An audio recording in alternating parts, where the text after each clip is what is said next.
자, 이제 홍인 스님에 대해서 선종에 대한 기본적인 얘기를 해드렸으니까 송인 스님에 대해서 얘기를 해드릴게요. 홍인 스님, 이분도 오래 사셨죠. 지금 제가 계속 얘기하는 것 중에 하나가 뭐냐면 어떤 총파들이 처음 만들어질 때 몇 대 동안 대부분 다 오래 살더라 라고 하는 얘기를 하는 거고, 그리고 그게 오래 살면서 이 시절에는 굉장히 오래 사는 겁니다. 이 시절로 대비를 했을 때는 굉장히 오래 사시는 거예요. 지금 70하고는 비교도 안 돼요.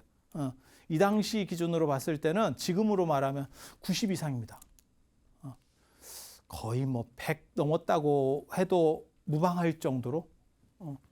그래서 황매연 출신이에요. 그러니까 저 쌍봉산 근처 사람입니다. 쌍봉산 근처 사람. 그 동네 사람. 그리고 7세에 출가, 이거는 되게 재밌어요. 이 당시 패턴이 이제 두 종류가 있는데, 아예 어렸을 때 출가하시는 분이 있고 한 30대 출가하시는 분들이 있어요. 해능 스님도 좀 늦은 출가고, 약간 늦게 출가하는 분들이 있어요. 그러니까 현수 법장 스님도 그냥 재가인으로서 공부하다가 나중에 출가를 하는 거고, 나중에 이제 현계다면 스님 뭐 그런 얘기도 이번 시간에는 안 하겠지만 나중에 하겠지만, 그분도 한 10년 동안 공부하다가 30대에 출가를 해요. 되게 재밌어요. 그러니까 불교 공부를 계속 하다가. 그래서 일찍 출가하는 그룹하고 늦게 출가하는 그룹이 있어요. 이런 것도 되게 재밌어요. 근데 대부분 일찍 출가하는 그룹은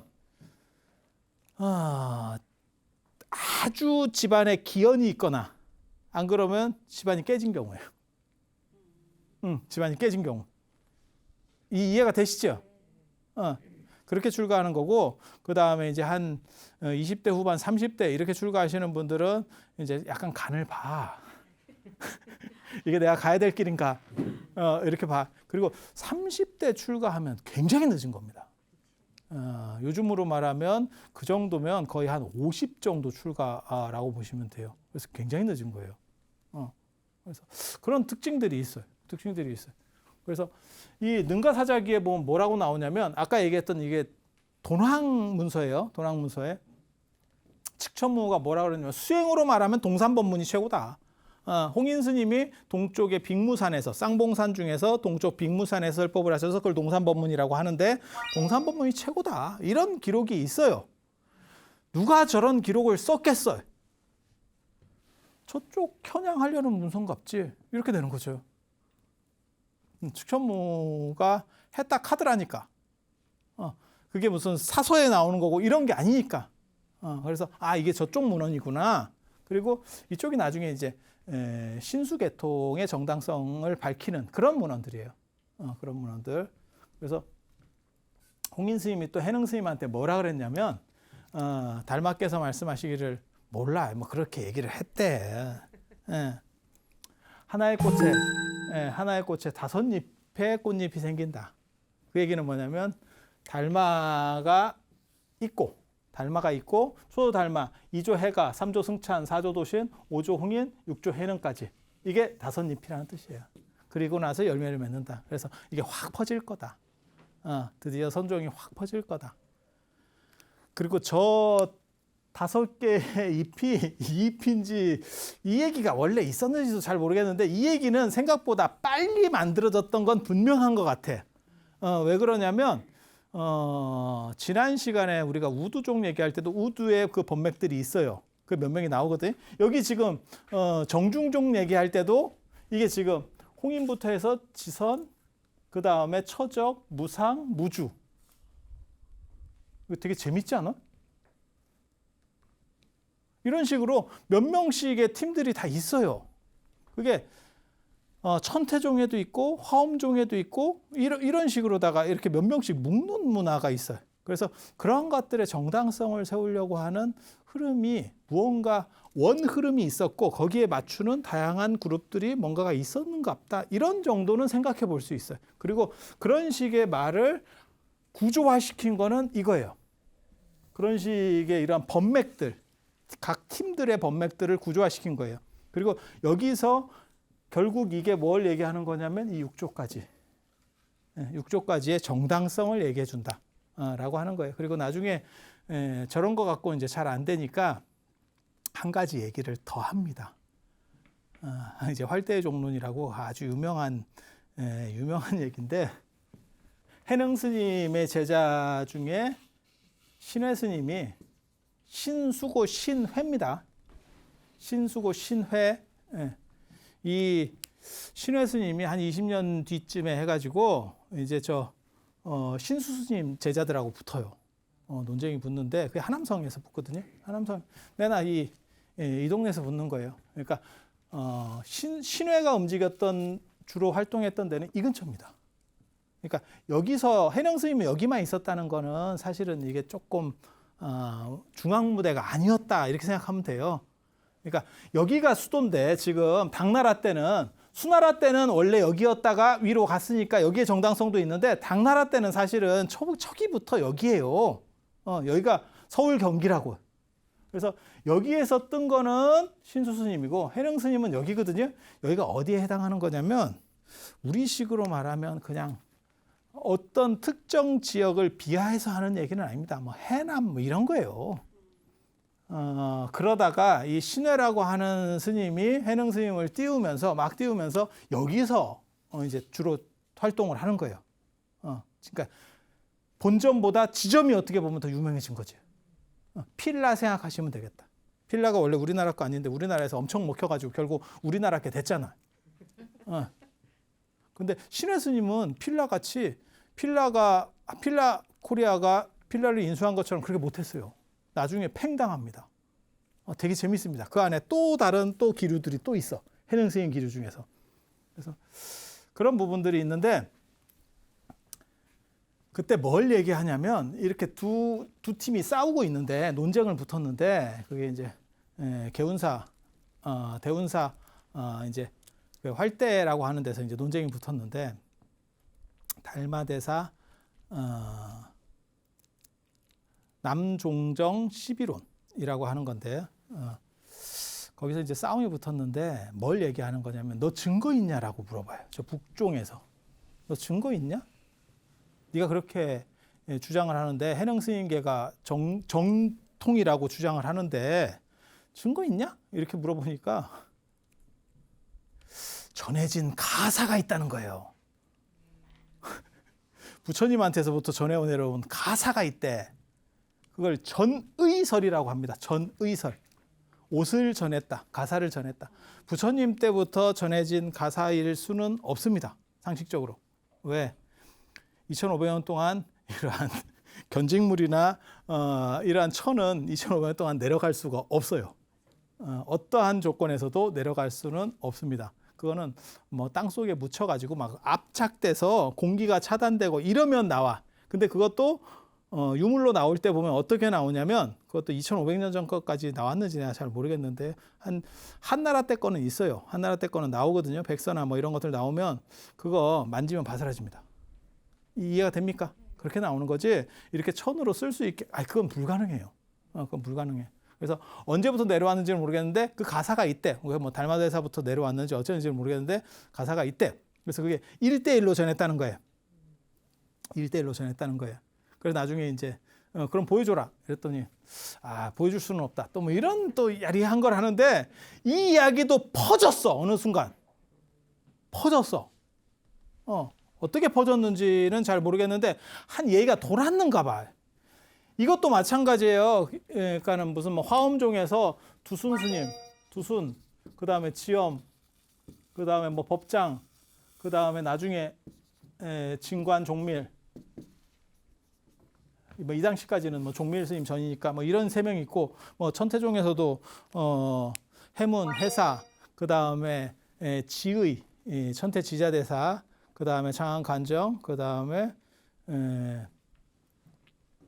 지위, 해위, 혈랑, 그 다음에 타면, 요 분들은 이제 좀 뒤에 나옵니다.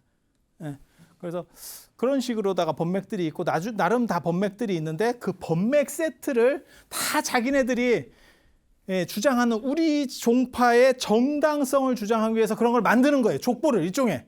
뭐 생각하시면 되냐면 용비어천가 생각하시면 돼요. 해동 육룡이 나르사 뭐 이러면서 이렇게 쭉 위에 자기 부모님들 그 다음에 조부모 이렇게 증조 고조 이렇게 해갖고 다 이렇게 추종하는 그런 식 개념들이라고 비슷하게 생각하시면 돼요.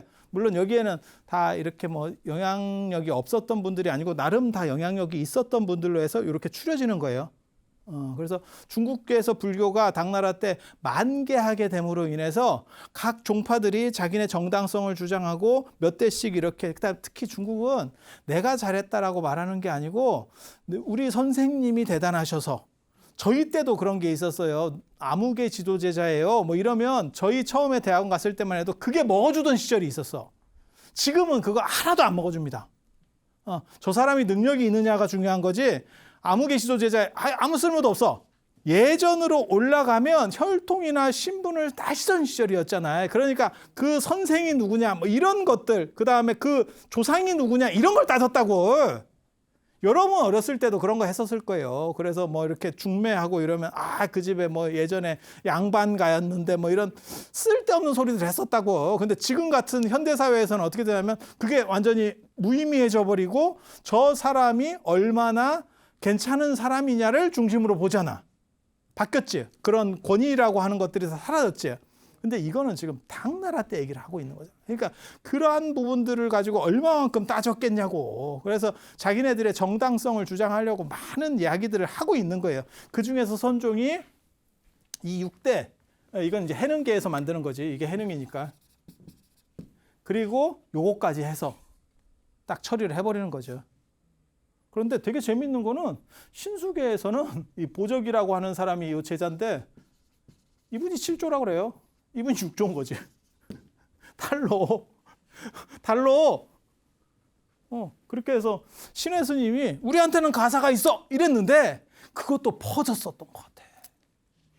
네가 어떻게 아느냐?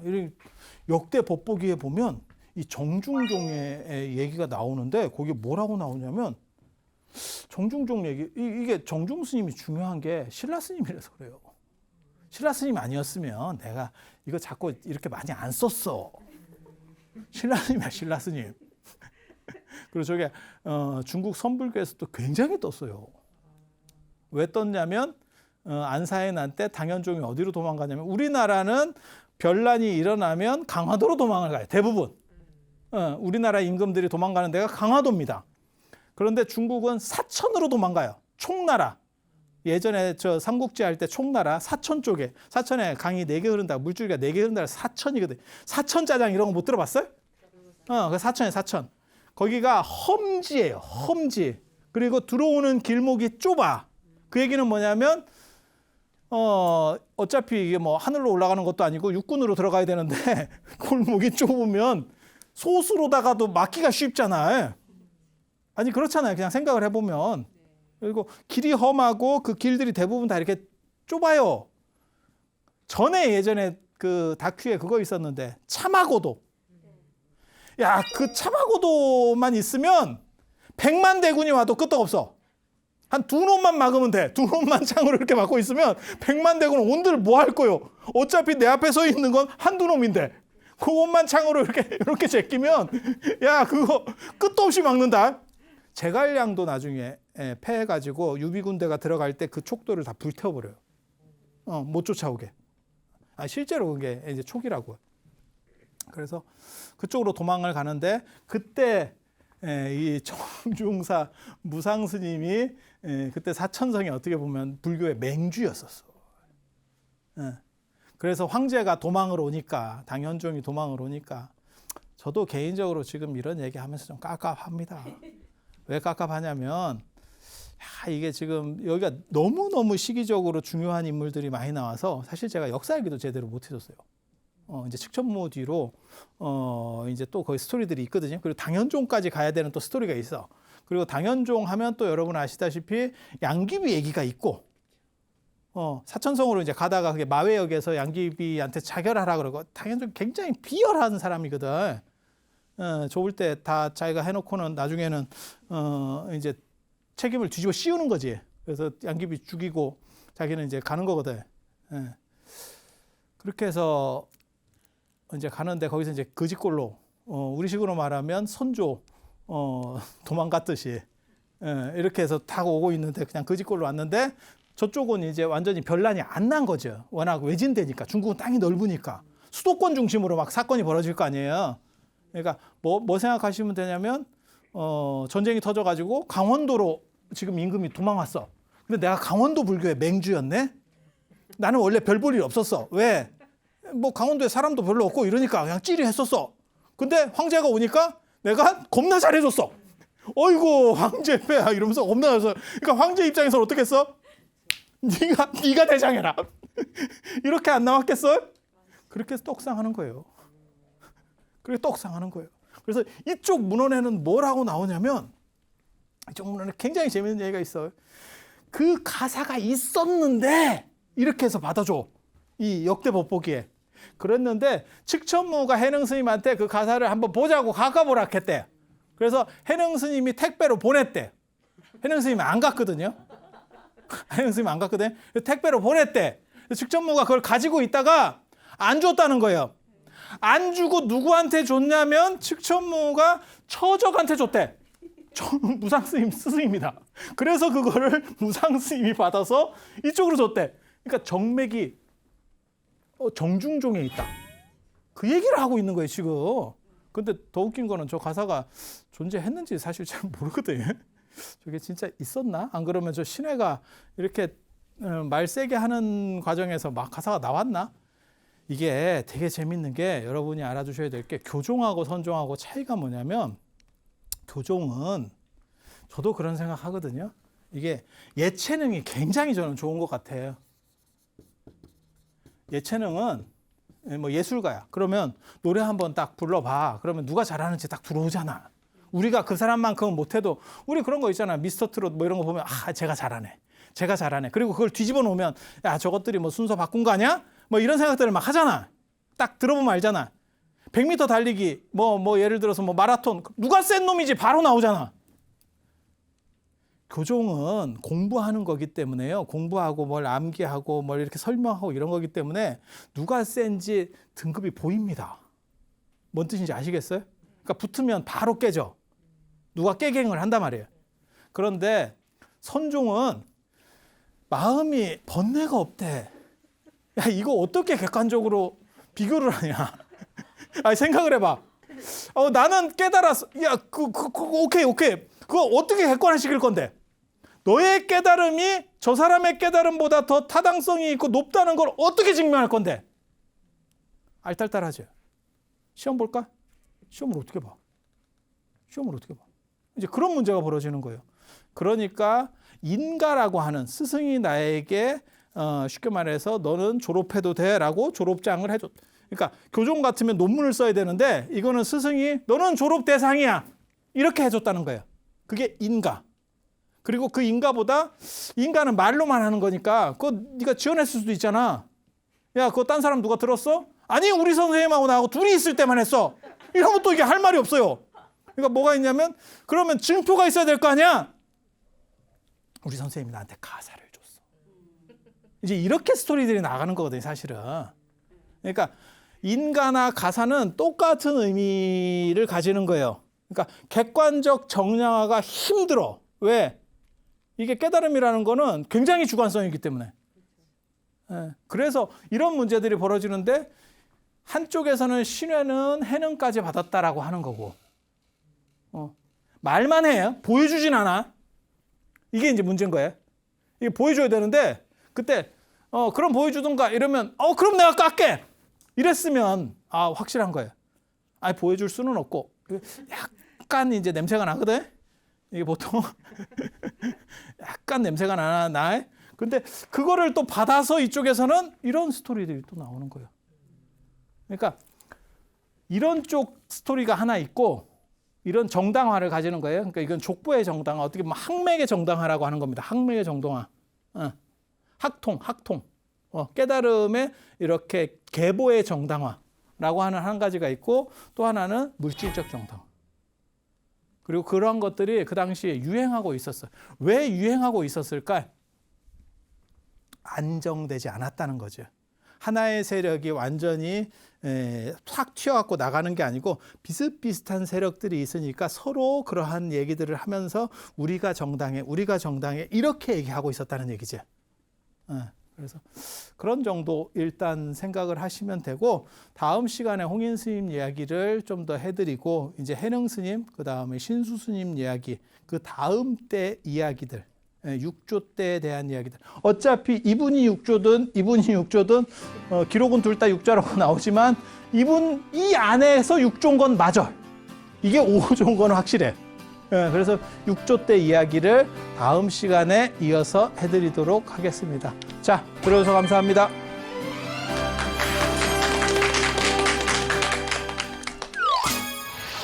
그리고 신수 스님하고 해능 스님하고 사실 이게 대비되기가 조금 어렵습니다. 이렇게 딱 보면 신수 스님이 어떻게 보면 총무 역할을 하던 분이거든요. 저 1000명의 대중들을 전체를 관할하고 이끌고 이러던 실질적인 분이에요. 그리고 칙천무가 홍인 스님을 존경했다 하는 것도 맞을 것 같아요. 왜냐하면 그렇지 않으면 신수 스님이 나중에 저렇게 막 못 올라가거든. 예, 지금 신수 스님과 관련해서 되게 재밌는 게 양경의 법주라고 하는 게 나와요. 양경의 법주. 겁나 오래 삽니다. 연대를 보시면 야, 이거 또 믿어야 되나? 우리 또 그 생각 또 들지? ARS에 동참하신 분들 중 추첨을 통해 황제바이오에서 황제 동충하초 엑기스, 황제 버섯 감로스를 드립니다. 생각의 흐름이 복잡해질 때 나는 그곳으로 향합니다. 템플스테이, 생각을 비우고 마음을 채우다. 마음을 정화시켜주는 한 모금의 숨.